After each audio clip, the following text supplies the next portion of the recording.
السلام علیکم ورحمۃ اللہ وبرکاتہ۔ ایک گاؤں میں ایک صاحب کی اپنی بیوی کے ساتھ کچھ انبن ہو گئی۔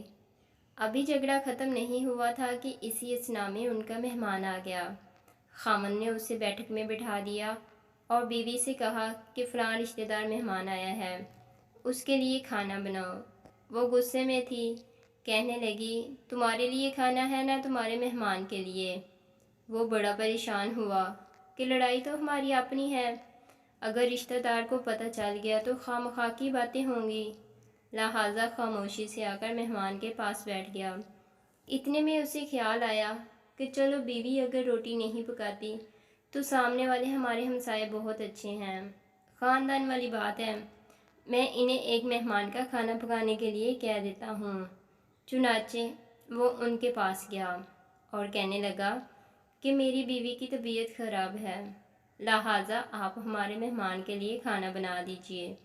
انہوں نے کہا بہت اچھا، جتنے آدمیوں کا کہیں کھانا بنا دیتے ہیں۔ وہ مطمئن ہو کر مہمان کے پاس آ کر بیٹھ گیا کہ مہمان کو کم از کم کھانا تو مل جائے گا، جس سے عزت بھی بچ جائے گی۔ تھوڑی دیر کے بعد مہمان نے کہا ذرا ٹھنڈا پانی تو لا دیجیے۔ وہ اٹھا کہ گھڑے کا ٹھنڈا پانی لاتا ہوں۔ اندر گیا تو دیکھا کہ بیوی صاحبہ تو زاروں قطار رو رہی ہے۔ وہ بڑا حیران ہوا کہ یہ شیرنی اور اس کے آنسو، کہنے لگا کیا بات ہے؟ اس نے پہلے سے بھی زیادہ رونا شروع کر دیا، کہنے لگی بس مجھے معاف کر دیں۔ وہ بھی سمجھ گیا کہ کوئی وجہ ضرور بنی ہے۔ اس بیچارے نے دل میں سوچا ہوگا کہ میرے بھی وقت جا گئے ہیں، کہنے لگا کہ بتاؤ تو صحیح کہ کیوں رو رہی ہو؟ اس نے کہا پہلے مجھے معاف کر دیں، میں آپ کو بات سناؤں گی۔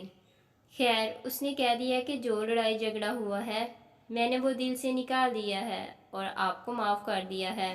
کہنے لگی کہ جب آپ نے آ کر مہمان کے بارے میں بتایا اور میں نے کہہ دیا کہ نہ تمہارے لیے کچھ پکے گا نہ مہمان کے لیے، چلو چھٹی کرو، تو آپ چلے گئے، مگر میں نے دل میں سوچا کہ لڑائی تو میری اور آپ کی ہے اور یہ مہمان رشتہ دار ہے، ہمیں اس کے سامنے یہ پول نہیں کھولنا چاہیے۔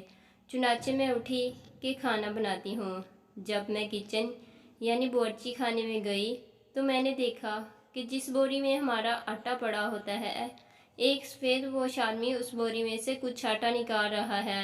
میں یہ منظر دیکھ کر سہم گئی۔ وہ مجھے کہنے لگا اے خاتون، پریشان نہ ہو، یہ تمہارے مہمان کا حصہ تھا جو تمہارے آٹے میں شامل تھا۔